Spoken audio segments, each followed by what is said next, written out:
Tahanan is an attempt for us Christians to go back to the Bible as in the beginning, as in Genesis. Alam niyo po ba, ang pamilya, hindi lang sa social studies na sinabing basic unit in the family. Alam niyo, mas nauna pa ang Biblia at ang Diyos na nagsabing ang pangunahing institusyon sa buong mundo ay ang pamilya.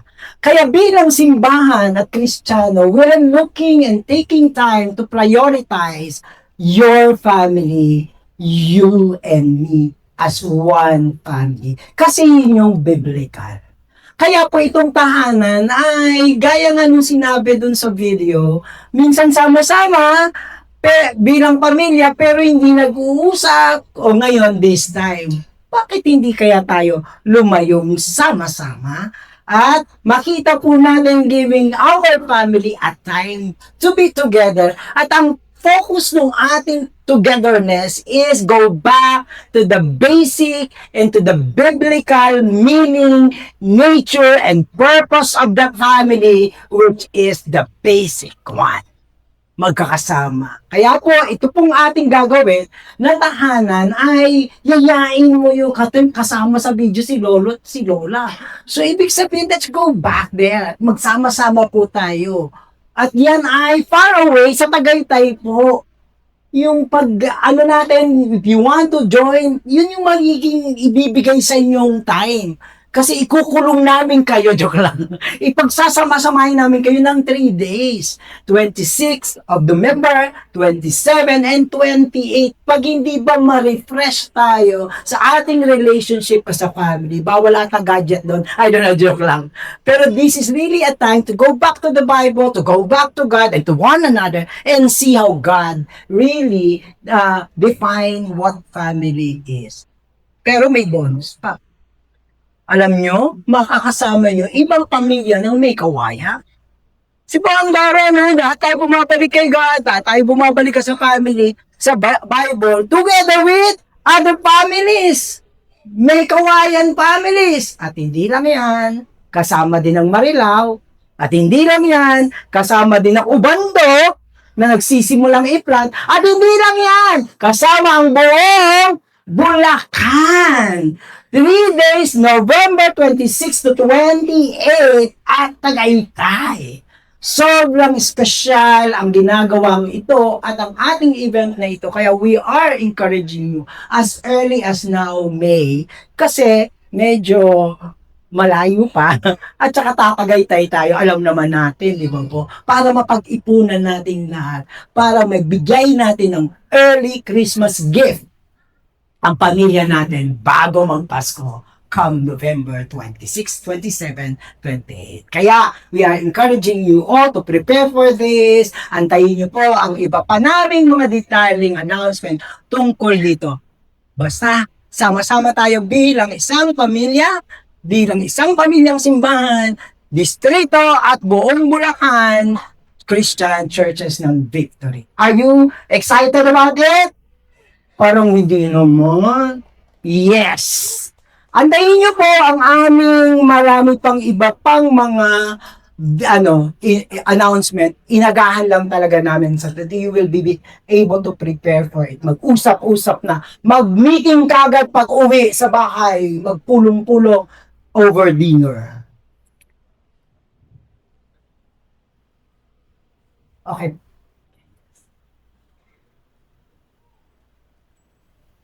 Sino makaka-relate sa mukhang ito? Natatakot, nag-worry, napapanik at sino dito ang pastor, hindi naman ganyan, mas masaan pa dyan pag nanginginig ako. Ano sabi ni Jessie Speaks? Ito po ay lagi ko po siyang sinusubaybayan sa FB, yung page niya. Ang sabi niya, worry isn't just caring about. It's a fear. It's fear trying to see it where trust in God should be. Nakita nyo, mayroong element ni God. Yung fear natin, yung worries natin, may element ni God dyan. Yung nga lang dito, yung element ni God ay displace. Yung pwesto ni God, nauunahan ng takot. At ayon sa survey, nagpa-panic attack tayo, may stress disorder tayo, mostly dahil sa bill. Dahil sa kwentahang hindi matapos-tapos kasi hindi magtagpo-tagpo ang pera at bayarin at pangarap at gusto pang gawin. At alam niyo po ba, pag nagtatake na tayo ng worries about money dahil kulang, nawawala ang ating kapayapaan. Kaya napapaganon yung mata mo. Tapos, nawawala ang ating joy. At nawawala ang ating seemingly, wala na akong makayang gawin. There is no more freedom. And you think we are not blessed by God. Kasi, konti ang pera. Kulang ang pera. Tapos sabihin mo kagad, Lord, di mo naman ako binibless. Parang unfaithful ka naman. And also, Jesse speaks or say that yung money kasi ang nakikitang source ng freedom. People say money is freedom. They say more money, more peace. Aba, pwedeng bilhin ng kapayapaan basta may pera. At sabi niya, they say, if you can afford it, bless. Kaya sabi mo sa mayayaman na, uy, bless na bless siya kasi may bagong kotse. Sabi niya rin, in conclusion, money reveals what you or we trust. Parang magnifying glass yung man. Kasi nakikita doon saan ka sumasaya, saan ka natitiwala, saan ka nagkakaroon ng kapayapaan. Etong pagbagay na ito, pag tinignan po natin, ito ay yung fear and napapatras natin sa wealth is a mindset. Takbo yun ng isip, right? Bakit ka natatalanta? Kasi ayun yung takbo ng isip ko, ay kumukuha ang tina, natatalanta ka na. Ang mindset mo kasi, yung kapayapaan, karugtong, katapat ng kaperahan. Ang kapangyarihan at kalayaan, katapat ng perahan. Sa riches, sa posisyon. Diba po, sabi yan.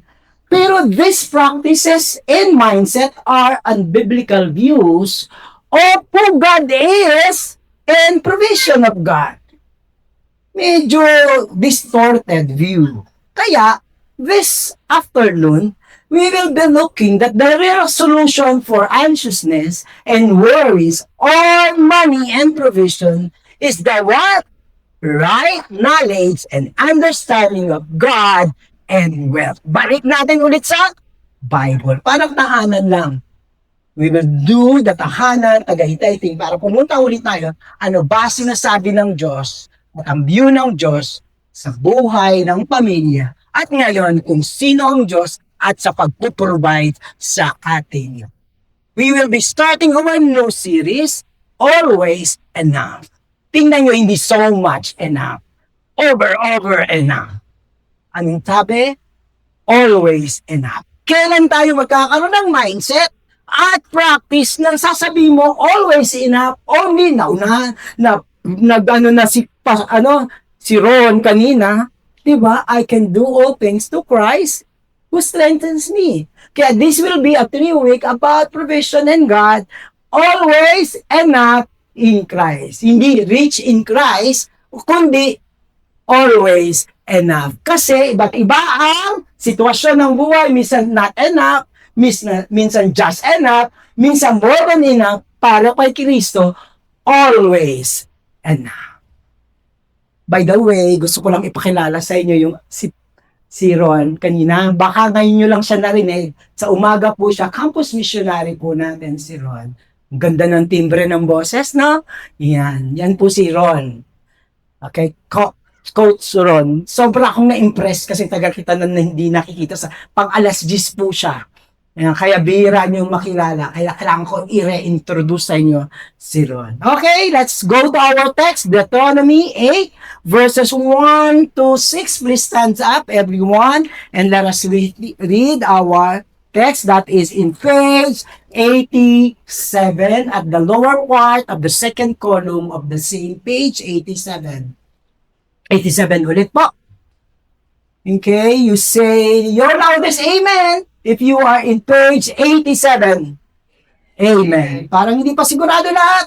87. Amen? Amen. Let us read from 1 to 6. The whole commandment that I command you today, you shall be careful to do, that you may live and multiply and go in and possess the land that the Lord swore to give to your fathers. And you shall remember the whole way that your God has led you these 40 years in wilderness, that he might humble you, testing you to know what is in your heart, whether you keep his commandment or not. And he humbled you and let you hunger and fed you with manna, which you did not know, nor did your father know, that he might make you know that man does not live by bread alone, but man lives by every word that comes from the mouth of the Lord. Your clothing did not wear out, and you and your foot did not swell those 40 years. Know then in your heart that as a man disciplines his son, the Lord God disciplines you. So you shall keep the commandment of the Lord your God by walking in his way and fearing him. Father, we thank you, Lord, for giving us, God, your word. And it's very important that we are equipped with the words. And then thank you, Lord, for using the experience of the Jew in the book of Deuteronomy, that we will be able really to see things rightly according to your will, according to who you are, according to your words. This we pray in the mighty name of our Lord Jesus Christ. Amen and amen. Pwede na po tayong maupo. I'll be talking to the parents, to the young couples, at tuwang-tuwa ako na pagkakaroon ako ng pagkakataong turuan ang ating mga anak. Okay po, yung Deuteronomy 8, alam niyo po si God, He is in the business of teaching. The best educator, the master teacher is the one through God. Kasi naniniwala ang Diyos na kapag pinag-aaralan siya at tinuturuan ng mga tao, sila ay magkakaroon ng pagbabago sa buhay. Look at the church. Hindi na tayo natapos sa pag-aaral. Di ba po? Meron na dito. Ano ang nagko-comprise ng pinakamahabang oras sa Sunday service? Preaching, teaching. Tapos, pastor, hindi pa kami na galing pa kami sa spiritual foundation class, nagturo na naman. Pagkatapos 1-to-1, nagtuturo ka na naman. Victory group, nagtuturo ka naman. Because as a church, we want to teach people what the Lord is teaching us. And in the same way, dito sa ating text, ang Diyos ay in the business of teaching and spiritual forming the people on how to live their lives. Para talagang matinding teacher si God. At ang buong Kristyanismo ay isang malaking eskwelahan for Him. Kasi there is supposed to be, as a teacher, meron kang teaching, learning outcome. Kapag teacher ka, sabi mo, sa pag-aaral na ito, ako ngayon sa pagpipreach na ito ang dapat nilang matutunan. At kapag natutunan nila ito ang magiging buhay nila. And for God, anong tinitingnan niya? Dito po, the whole commandment that I command you today shall be careful to do, that you may live and multiply and go and possess the land that the Lord swore to give you to your fathers. Anong gusto niyang epekto ng pagtuturo? Ang tao, ang mga Kristiyano, be blessed, have a blessed life, and always enough life. Ayan na, hindi siya nagtama. May live and multiply, sabi ni Lord. Tapos, para magpakapunta doon sa go and multiply and have a blessed life, anong kaimportante? Anong subject matter ni God? The Jew learn, value, and obey what? His commandment. Ano nakalagay? The whole commandment. To be careful to do. This is the subject. This will be the result. The whole 3 weeks that we will be doing in this series is just like that. Upang lahat po tayo ay well provided ni God. At pag tinignan po natin yung ating case study which is the Israel during the wilderness. Nakita niyo po, si Jesus Christ, hindi lang si God, hindi lang nagtuturo, may experiential knowledge. Yung hindi mo lang maririnig at may theory ka dyan, malalaman mo lang. Hindi. Nakikita mo, malalo mo siyang matutunan sa experiensya. Look, and you shall remember the whole way that the Lord your God has led you these 40 years in the wilderness. Saan niya? Biggest classroom? The wilderness. Alam niyo, mahirap kasi yung turo ng theory, tapos walang practice. Lalaki lang yung ulo mo, na-memorize mo lahat ng Bible. Pero hindi mo siya nakukonsume. Nung nung college ako, meron kaming lagi, sinasabi yun ng leader namin, huwag kayong maging palaka. Ano kaya yung palaka? Kasi daw yung palaka, kain lang ng kain, sumalaki yung tiyan. Tapos hindi na siya makakatalon. Kasi, sa kanya tiyan, hindi ulo, no? So, hindi mo nakukonsume. Kaya dito, sinasabi niya, ini-experience nila, pinaramdam ng Diyos talaga at pinaranas niya kung ano ang kanyang tinuturo upang that He might humble them, testing them to know what is in their heart, ang objective, whether we keep His commandment or not. Pagdating nyo sa bahay, ganun gawin nyo sa sarili mo, natindihan ko, napaiyak pa ako, nung nag-preach si pastor, nung nag-devotion ako, natuwa ako, pero hanggang dun lang ba yun? Kaya ang ending dito is whether we keep or not the commandment of God. There will be no changes if it's only in the mind. But unless we put it into practice, doon nagkakaroon ng learning experience talaga. At para matutunan yan ng mga Israelita, talagang pinaranas in 40 years ang pagtuturo niya. Unfortunately, extremely long teaching, 40 years, PhD na to sana. Pero ano nangyari sa mga Israelita? In 40 years, ano nangyari sa kanila? Hindi nila natutunan. Kaya ang Diyos kumanta ng di na natuto. And because of that, hindi na natuto, sila ay hindi nakagraduate. Deuteronomy 1 verse 35, not one of these men and this evil generation shall see the good land that I swore to give your father. Hindi nakagraduate. Sino lang ang nakagraduate? Yung dating bata, si Caleb and the son of Sephunah. Ang hirap naman. Ikaw ang Diyos, in-enroll mo lahat sila sa hard school of life and journey. Tapos bumagsak. Ayaw ko na, sabi ni Lord, but that is not our God. He chose Israel. For you are my people, holy to the Lord your God. The Lord your God has chosen you to be people for His treasured possession out of all the peoples who are on the face of the earth. Tumigil ba siya? Yung matitigas siyang ulo na first generation, na hindi nakapasa, tumigil ba siya? Hindi. Nasaan dito na po tayo sa Deuteronomy 8, may bago ng mga henerasyon na papasok na sa promised land. This is how God is so patient. Yung love niya patuloy. Sino dito bumagsak minsan kay Lord? Pastor, madaming ulit na. Nag-give up pa si God sa inyo? Hindi. At up to this point, nakita nyo, His steadfast love, God kept His promises, and great plan for His covenant people, even to the bago, next generation. Tuloy pa rin. And let me overemphasize the next generation. You are always a next generation to God. We fail God quite a number of times, pero kay God, you are my covenant people. My promise and my plan for your life will always be there.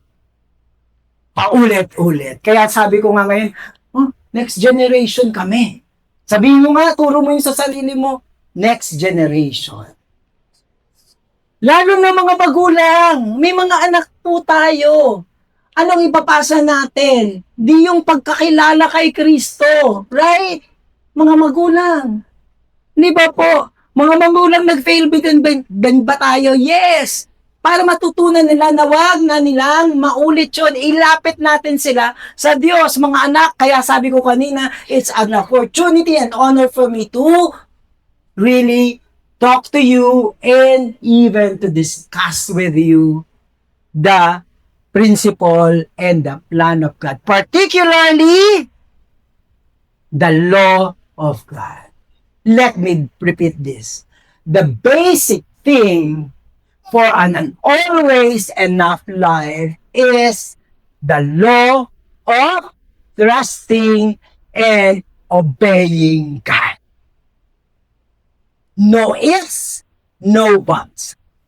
Ang magtiwala at sumunod kay God ay ang batas para sa always enough life. If we dearly love our family, it's T-N-O. Trust and obey.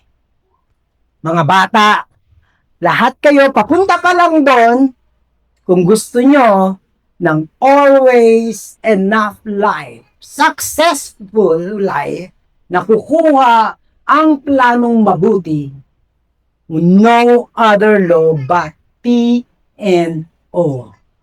Trust and obey. Alam niyo po, hanggang mula bata, yan yung tinuturo. May kanta pa yan. Nandito.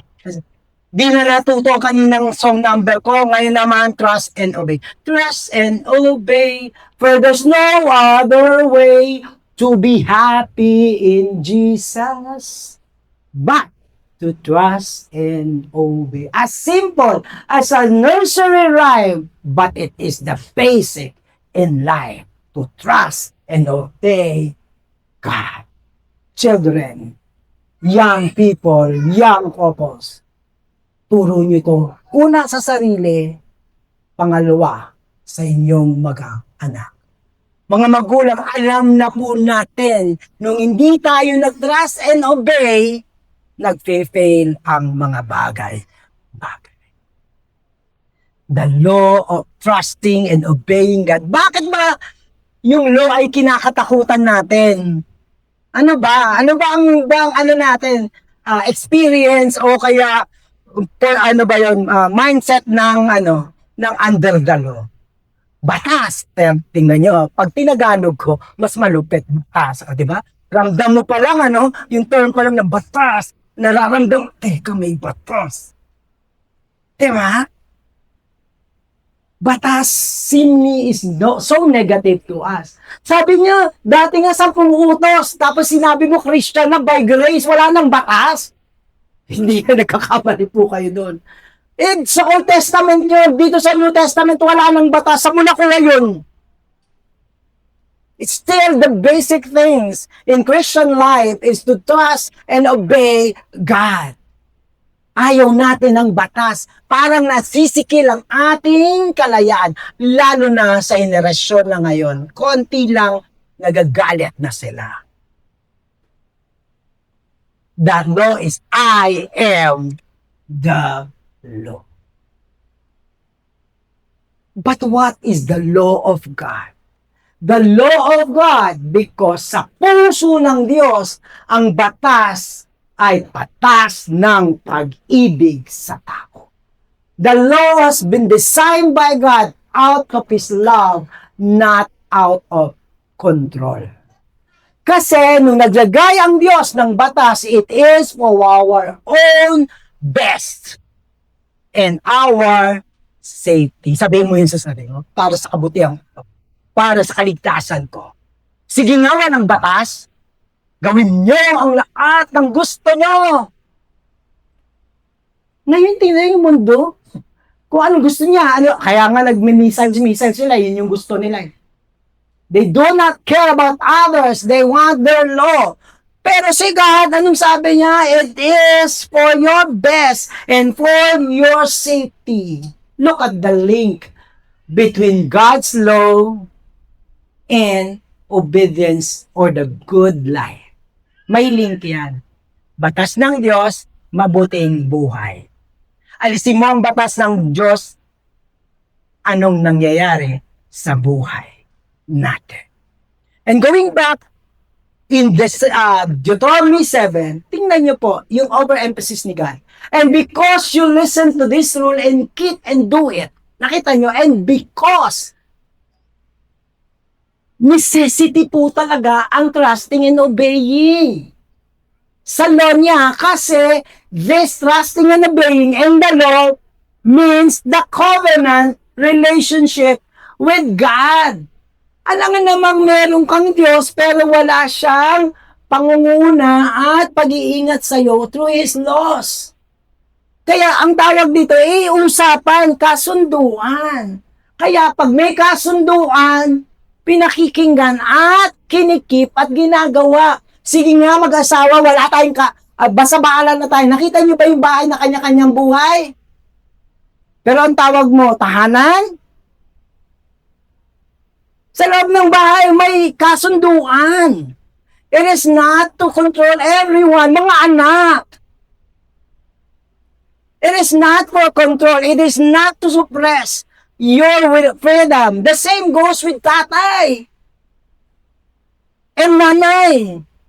It is out of our relationship. Look, anong dahilan ng Diyos kaya may trust and obey? The Lord God will keep you.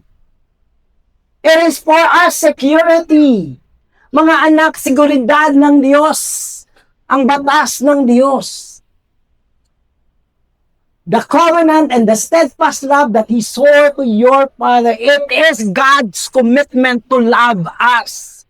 And part of that commitment is His law. And part of the commitment to the law is our trusting and obeying God. He will love you. Look at the term na ginamit, bless you and multiply you. He will also bless the fruit of your womb, the fruit of your ground, your grain, and your wine, and your oil, the increase of the herds and young, and the young of your flocks in the land that He swore to your father to give you. You shall be blessed among all nations. That is His specific promise and plan for Israel.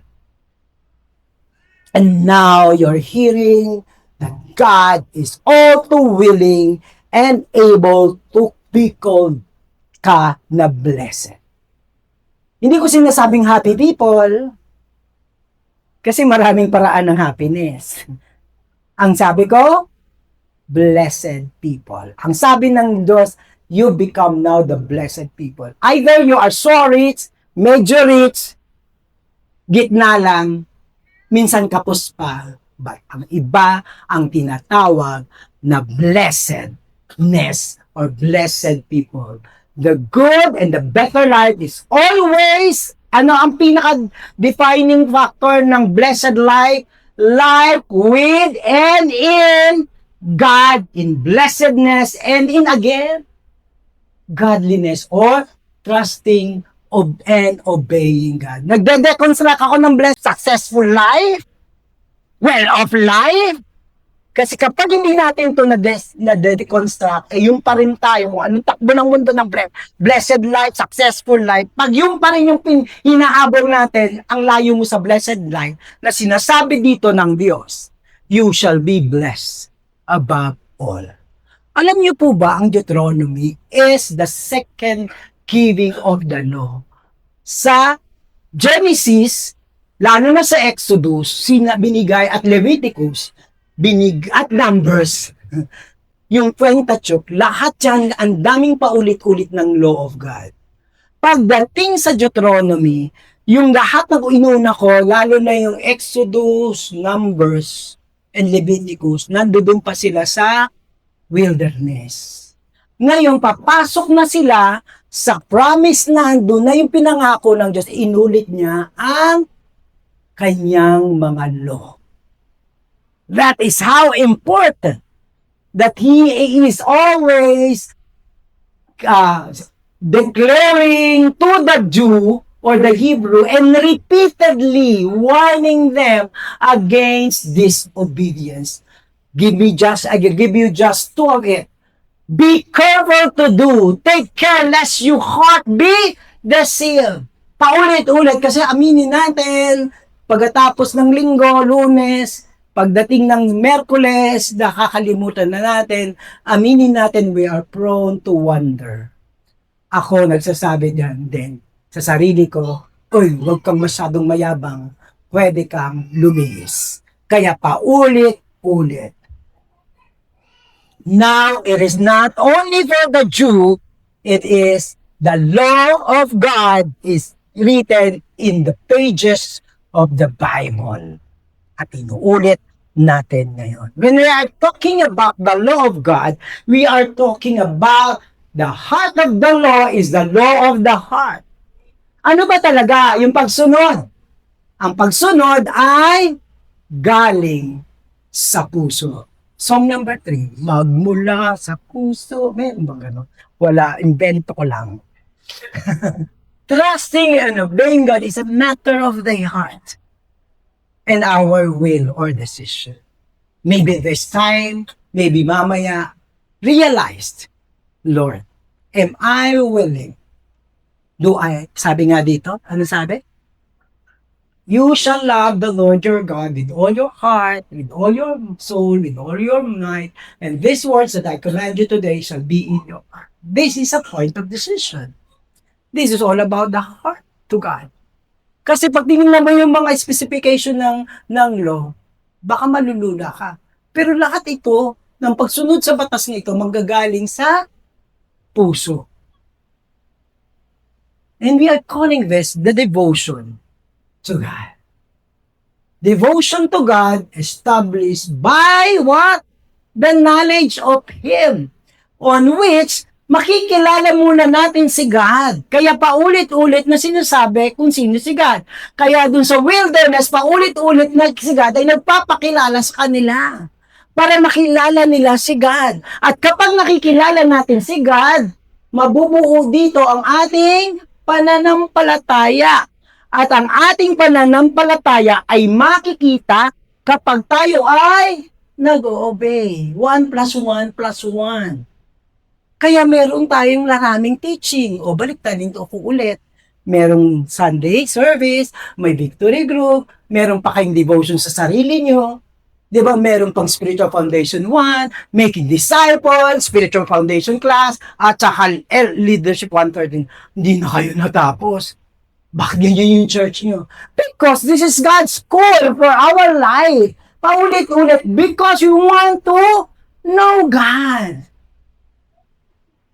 Devotion is the basic law of trusting and obeying God. Ibig sabihin, ang batas na ito ay nagmumula sa ating pagmamahal at devotion kay God. Devotion kay Jesus Christ.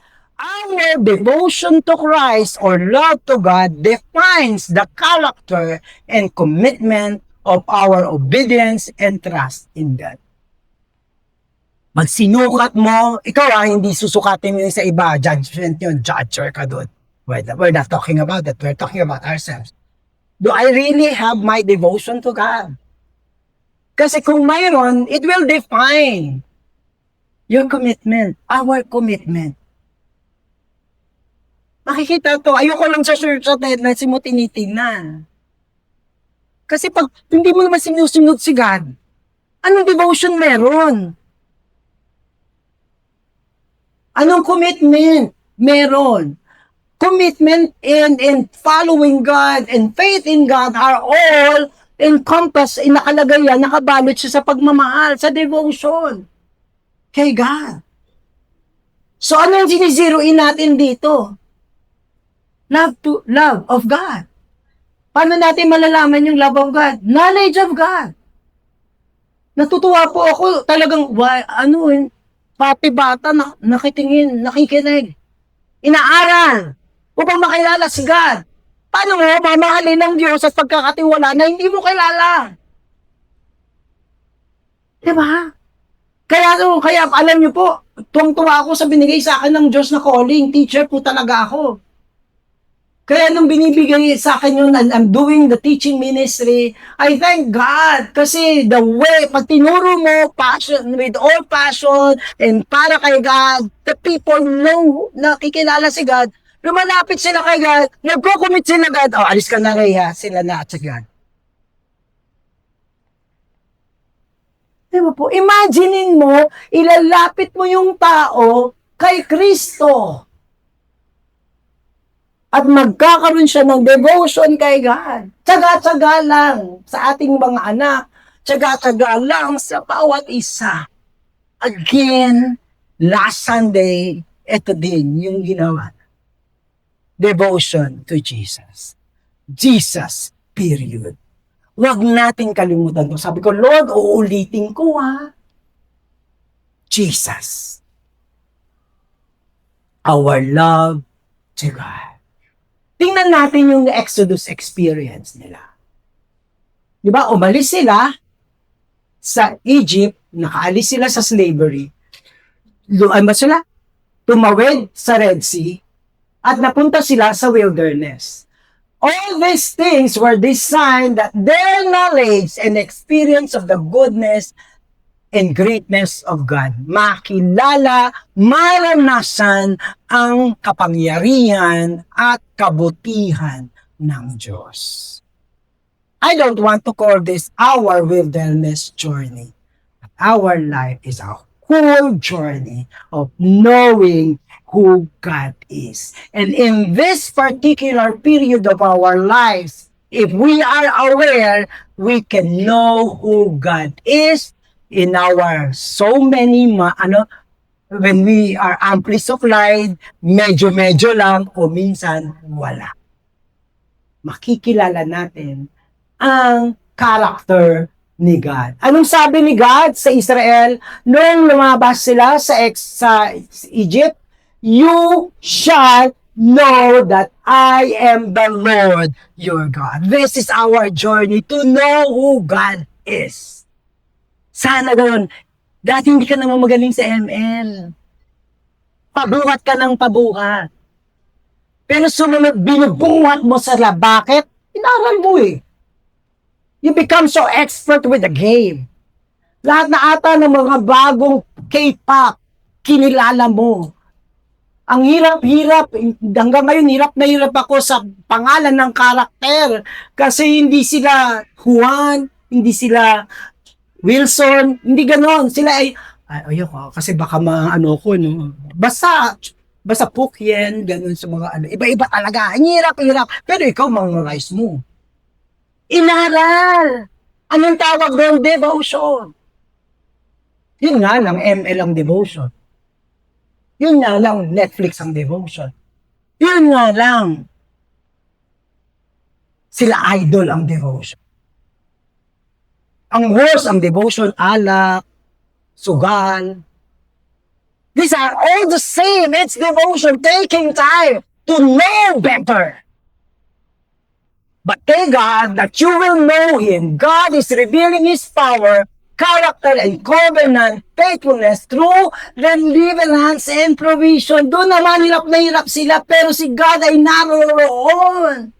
Always with them, hindi sila pinabayaan. Ang sabi ng dinala mo kami rito para para patayin mo kami.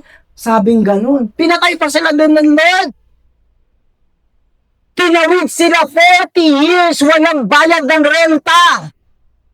But God will provided for them. Signifying also kapag ganito is the familiar love where He is their God and they are His people. Diba pag magkakasama-sama, yung mga taong nakasama nyo sa hirap at ginawa, lalo na asawa nyo, pamilya nyo, diba lalong lumalalim? Si God sa 40 years, pinalalim na ang relasyon niya sa Israel upang makilala ng lubos ang Israelita. And He humbled them and let you hunger and fed with manna, which you did not know, nor did your fathers know. Doon sa wilderness, pinakita ng Diyos sa pamamagitan ng manna that He is God who provides. Hindi pwedeng magtanim doon. Anong ginawa ng Diyos? Nagpaulan. Di ka pa ba mahanga, hahabol, maniniwala sa Diyos na nagpapaulan ng mana, tapos na-bore ka sa tinapay, gusto mo may meat on. Nagpaulan din ng quail. Look at all these things. Noong time na not enough sila. Kasi nasa wilderness sila. At least, doon sa Egypt, kakain sila kahit sila ay alipin. Pero pagdating nila sa sa desert, they are not desert people. Hindi nila alam ang buhay sa deserto. Alam nila ang buhay sa pagkakaalipin. At pag doon sa alipin, makakakain pa rin sila kahit hinahagupit sila. Pagdating sa deserto, walang pagkain, walang tubig, walang possession. Not enough. To the point, nothing. Kaya ang sabi ng Diyos, dadaan kayo dito upang makita nyo na. Then the Lord said to Moses, behold, I am about to rain bread from heaven for you, and the people shall go and gather a day's portion every day. Mahirap, pero God provided. Yung sinabing, you will be humbled. You will just see who God is. And it's a daily bread. Ayaw pa nga ng Diyos na, di ba, makukulit talaga yung mga yun eh. Parang tayo, di ba? Sabi, araw-araw, kukuha ka ng mana.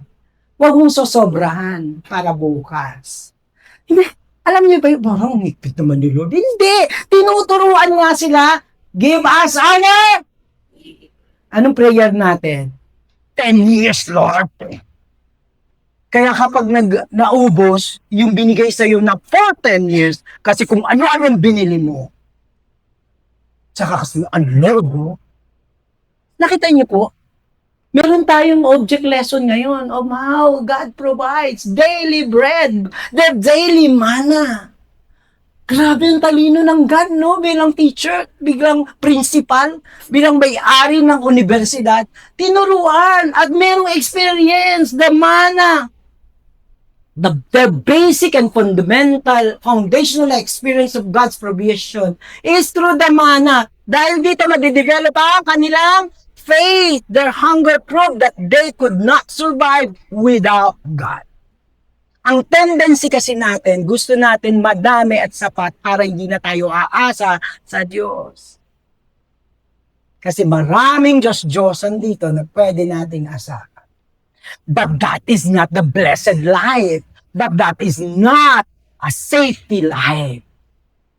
Only life in God is secure.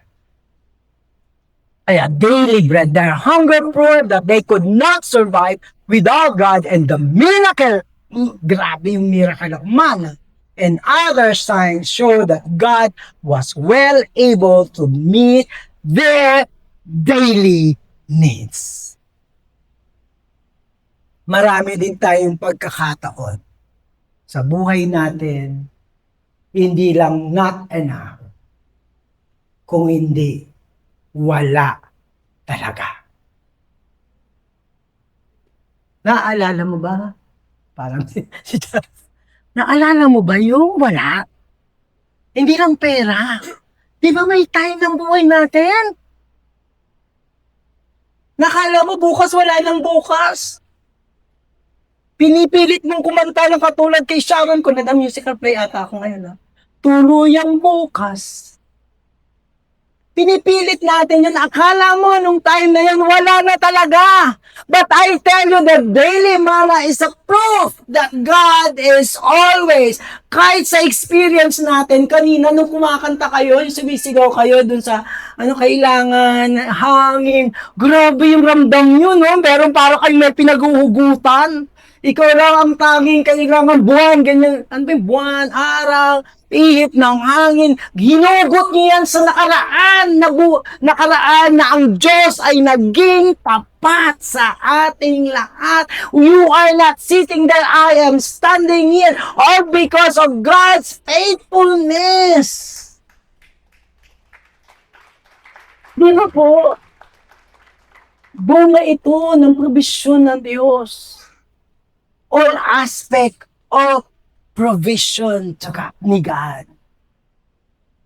Devotion to God is trusting Him in everything. Sa lahat ng bagay. In fact, bakit siningit kaya to? That He might make you know that man does not live by bread alone, but man lives every word that comes from the mouth of God. Sabi yan sa Deuteronomy, dito sa text natin, sinabi din ni Jesus Christ. Ano ibig sabihin yan? Hindi yan ibig sabihin, hiwalay ang physical, o di naman ako kakain ng tinapay, pero meron naman akong spiritual strength. Hindi yun sinasabi. Ang sinasabi lang, nito, the Word of God as a creative, life-giving command and commanding to provide for all of our need, physical, spiritual, peace. Kaya sinasabi, hindi lang ang buhay ay katawan at pagkain, kundi ang lahat. And God, through His Word, can provide us. Sino na dito hinil ni God? Hinil ang puso, hinil ang bulsa, ang pag-asa, ang brokenness.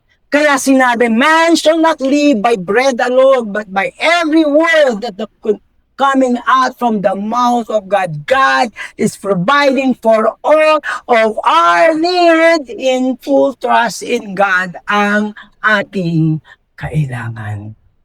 Tingnan nyo, your clothing, siningit pa ng Lord, pinaalala niya, your clothing did not wear out on you, and your foot did not swell these 40 years. This is supernatural. Pinaalala niya, well, yung damit nyo, walang labanan. 40 years. Bakit niya in-overemphasize? Bakit yung paa na hindi nagsaswell? This is how God provides. This is how God takes care of us. Beyond miracles. And God did miracles then, and He's really doing miracles every day of our lives. Minsan hindi mo alam, madalas, or minsan din nalalaman mo. Sino dito ang bunga ng himala ng Diyos? Pero ang kulit talaga ng mga Israelita. Pinoprovoke nila. Walang tubig! Ayun, tubig! Umakyat lang si, pangit ng boss. Umakyat lang si Moses doon para makipag-usap kay God. May bago na sila. Ano ba nung mga estudyante ko? Sabi ni Lord. Diba? Ano sinabi ulit sa Deuteronomy 8? Know when in your heart that a man discipline his son, the Lord your God disciplines you. Nakita niyo si God? Yung mga provocation, dun sa experience nila sa wilderness, dinidisiplina din sila ng Diyos. Look, discipline is another side of God's love. Sino dito ang tatay na nagdisiplina na sa kanyang anak? Pag hindi ka nagdisiplina sa anak mo, halika lapit tayo mag-usap. Dahil ang pagdidisiplina ay bahagi ng pagmamahal. Pag hindi mo dinidisiplina ang anak mo, hindi mo siya masyadong mahal. Kasi inaayaan mo lang siyang mapahamak. In the same way that God even, ang sabi niya, para maintindihan ng mga Israelita, ang pagdidisiplina, sino ang kinopya niya? Ang sabi niya, kahit ang tatay dinidisiplina na ang anak, ang Diyos ay dinidisiplina ang mga taga-Hebreo or ang kanyang mga anak. This is stressing the point of relationship, filial relationship. Kaya kung may disiplina, huwag magkaroon ng negative attitude. Una, hindi ka didisiplinahin kung sumusunod ka. Pero para sumunod ka, para ma-redirect ang life natin, discipline are coming in. Kaya dapat makita po natin that devotion to God is obeying Him completely. Ang hirap nito. Yes, aminin natin kay God. You shall keep the commandments of the Lord. Paano magkaroon ng obedience? By walking in His way. Doon pa rin tayo sa text natin, and fearing Him. Alam niyo po ba, ang imagery ng walking ay, di ba ang ganda ng sino kasabay mo sa paglalakad? Pag tropa-tropa kayo, kanino ka nakasabay? Sa besi-besi, sa nililigawan. Diba? Kung sinong close mo, doon ka sasabay. Sinong close natin? Are we close to God? Kaya yun yung metaphor niya, nakipaglakad ka kay God. Lalo na pag sigat ang kasama mo, pag pupunta ka sa biglang liko o maling direksyon, babalik ka niya. That's walking.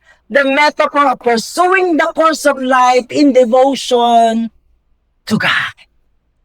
Walking in and through Him. Meron pa rin fearing. Bakit fearing? Bakit yung fear dito is respect. Sa devotion, di ba, pag you love, you respect. You are awed with the power of God. Fearing suggests sense of respect, reverence, appreciating the holy and the solemn awesomeness of God manifested in full obedience. Yung obedience is walk with God, fear God. Mahirap, pero when we walk with God and we fear God, obedience is the key of God. Worship Him, please. And this time,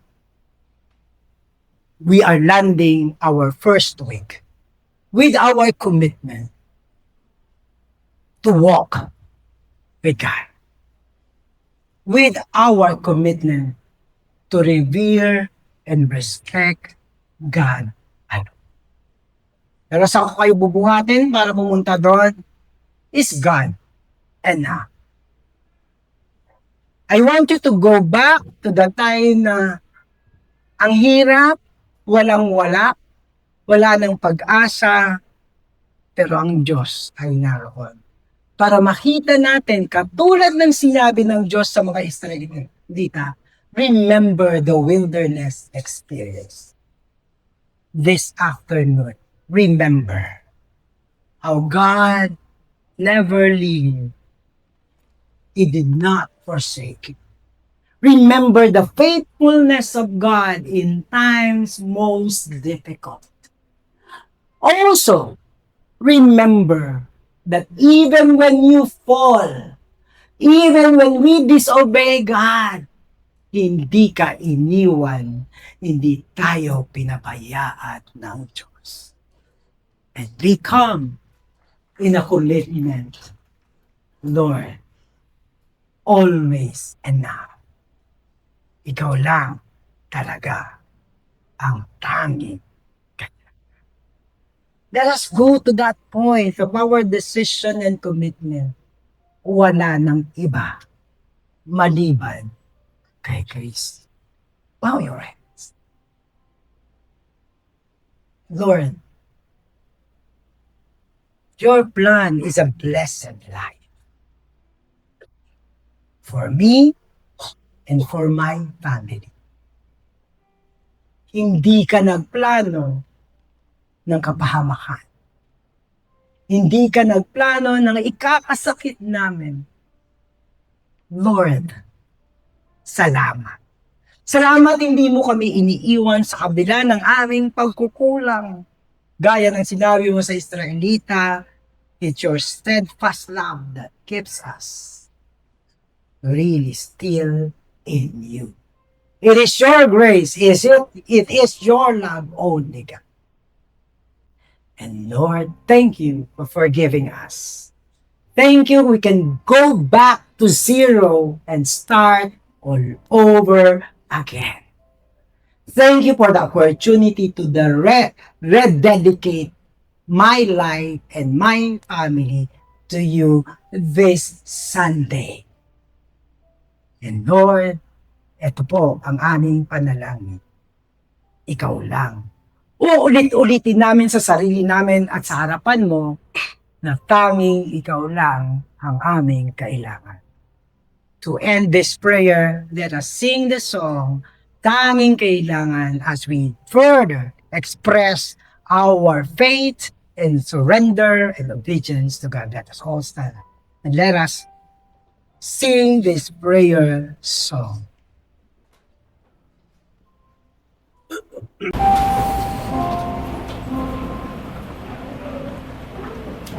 Ang Panginoon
The Lord would like to continuously bless you. Receive the blessing of God. Whatever it is that you need, the Lord